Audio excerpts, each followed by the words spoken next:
ایک راہب اپنے صومعے میں، اپنے عبادت خانے میں ایسی عبادت کرتا تھا کہ ایک لمحے کے لیے بھی وہ اللہ کے ذکر عبادت سے غافل نہیں ہوتا تھا۔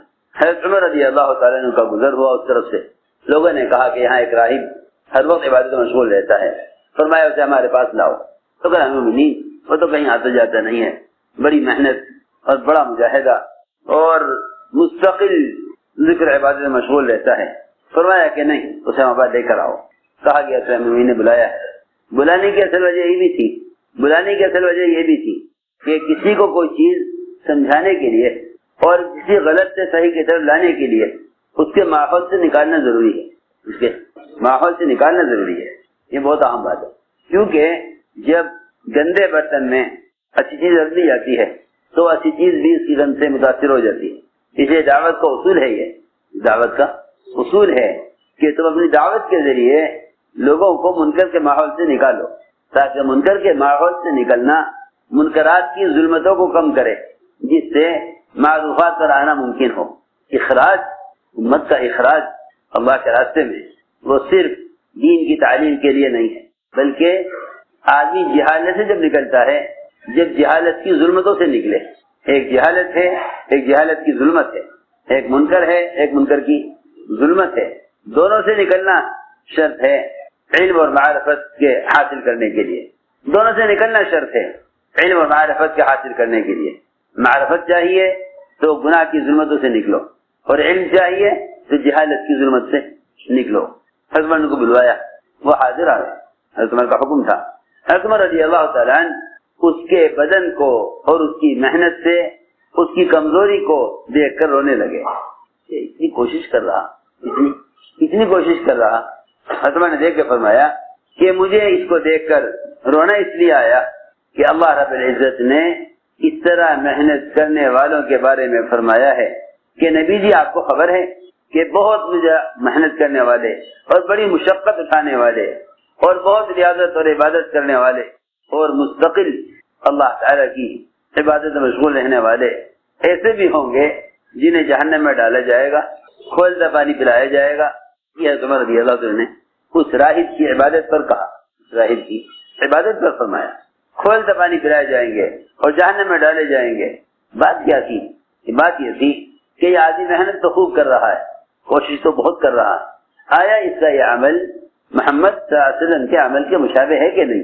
بنیادی بات یہ ہے کہ صرف کوشش محنت کو نہ دیکھا جائے، بلکہ دعوت میں، عبادت میں، تعلیم اور تعلم میں، معاملات اور معاشرے میں، اخلاق اور زندگی کے تمام شعبوں میں یہ دیکھا جائے کہ اس کا یہ عمل محمد صلی اللہ علیہ وسلم کے عمل کے مشابہ ہے یا نہیں۔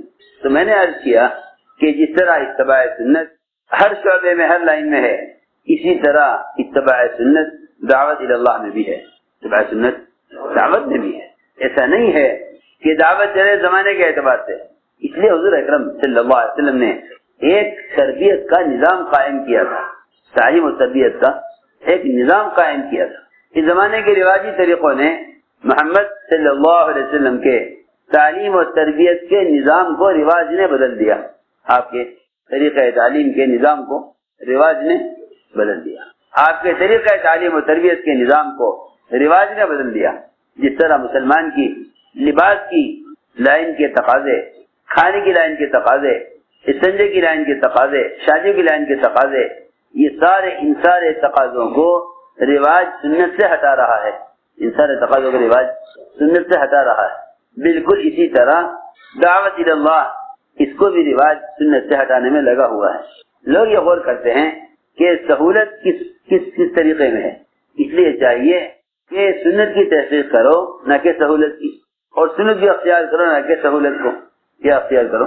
جی ہاں، میں آپ کو سچی بات بتا دوں، سہولت اور سنت ان دونوں میں ہمیشہ تقابل رہے گا، دونوں میں ہمیشہ مقابلہ رہے گا۔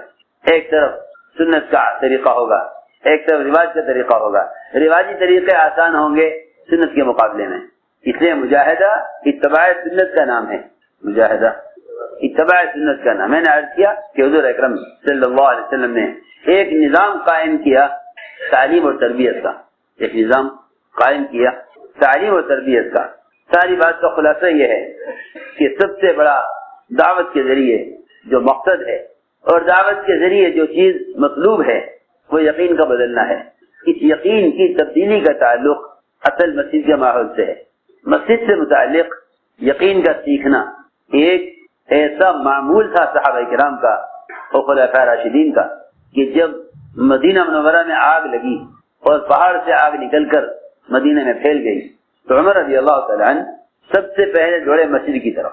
وہاں ذمہ داری نماز پڑھ رہے تھے, ذمہ داری نماز پڑھ رہے تھے. فرمایا تمیم یہ آگ نکلی ہے, اس کو پہاڑ میں داخل کر کے آؤ. حضرت ذمہ داری نے عرض کیا امیر المؤمنین یہ ایک چنگاری ہے, یہ ایک چنگاری ہے, اس چنگاری کو پکڑ کر پہاڑ میں داخل کر دینا کوئی مشکل کام نہیں. لیکن تمیم یہ کام نہیں کرنا چاہتا.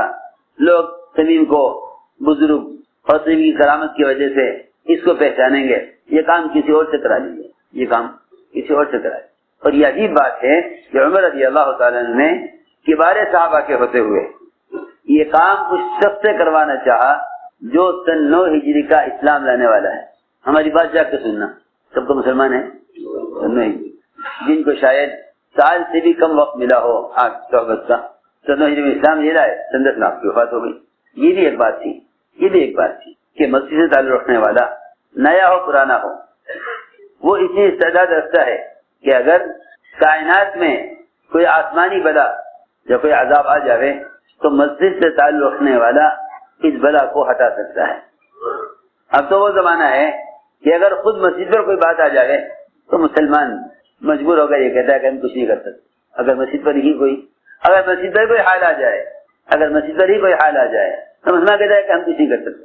اکثریت میں ہوتے تو ہم یوں کر لیتے, حکام موافق ہوتے تو ہم یوں کر لیتے.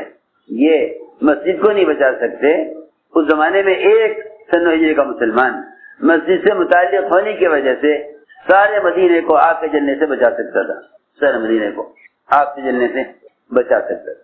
چنانچہ ذمہ داری نے کہا نہیں جی یہ کام میں نہیں کروں گا, لوگ خام خواہ مجھے کچھ سمجھیں گے, کسی اور سے کرا لیجیے. فرمایا نہیں تمیم یہ کام تمہیں کرنا ہے, یہ کام تمہیں کو کرنا ہے. ذمہ دار رضی اللہ تعالیٰ عنہ باہر نکلے مسجد سے, آگ کو ایسا سمیٹا پہاڑ کے اندر جیسا بکریوں والا بکریوں کو سمیٹ لیتا ہے.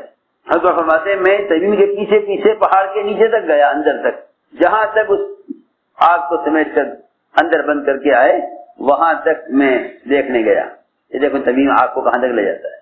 میں نے یہ بات اس لیے عرض کی ہے کہ جب امت اپنے مسائل کے حل کے لیے مسیح کی طرف قدم اٹھاتی تھی تو اللہ رب العزت نے کائنات کے نظام کو مسلمانوں کے لیے تابع کیا ہوا تھا.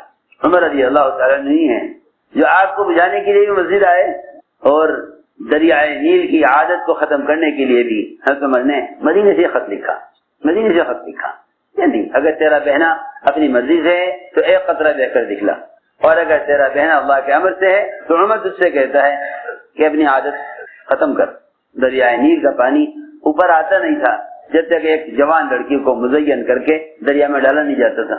اگر تیرا بہن اپنی عادت سے ہے تو ایک قطرہ بہ کر دکھلا, اور اگر تیرا بہن اللہ کے امر سے ہے تو عمر یہ حکم دیتا ہے. اس پرچے کو دریا میں ڈالا گیا, مدینے سے پرچہ چلا, مدینے سے پرچہ چلا. میں صاحب یہ فرماتے کہ اس امت کو مسجد والے سے بنایا گیا تھا تاکہ یہ یقین کی بنیاد پر نظام کائنات کو اپنی مرضی کے مطابق چلائے, یقین کی بنیاد پر کائنات کے نظام کو اپنی مرضی کے مطابق چلائے. یہی وجہ تھی کہ آپ خطبہ دے رہے تھے, ایک صحابی نے آ کر مسجد کے دروازے پر کہا کہ بارشیں بند ہو گئی ہیں, راستے بند ہو گئے ہیں, کھیتیاں سوکھ گئی ہیں, جانور مر رہے ہیں, اللہ سے دعا کیجئے بارش ہو جائے. آپ نے ابھی ہاتھ نیچے نہیں کیے تھے دعا سے کہ بارش کا قطرہ آپ کی داڑھی سے بہ رہے تھے. اگلے ہفتے تک, اگلے جمعہ تک سورج نظر نہ آیا. اگلے جمعہ میں صحابی آئے, دروازے پر آ کر کہا کہ بارش بند کرا دیجئے, پانی بھر گیا ہے, راستے بند ہو گئے ہیں, کھیتیاں ڈوب گئی ہیں. فرماتے ہیں صحابہ اس دعا ختم نہیں ہوئی تھی کہ ہم دھوپ میں چل رہے تھے. یعنی مقصد یاد کرنے کا یہ تھا اللہ کے غیر سے اور جتنے بھی کائنات کے پھیلے ہوئے نقشے ہیں ان سارے نقشے سے کچھ نہ ہونے اور محض اللہ کی ذات عالی سے ہونے کو حقیقی طور پر سمجھانے کے لیے امت کو مسجد سے جوڑا گیا تھا. لوگ بیچارے یہ سمجھے مسجد تو نماز کے لیے ہے, جب نماز کا وقت آئے گا چلے جائیں گے, نماز کا وقت ہوگا چلے جائیں گے. حالانکہ نماز سے پہلے ایمان اس کی حقیقت کو سیکھنے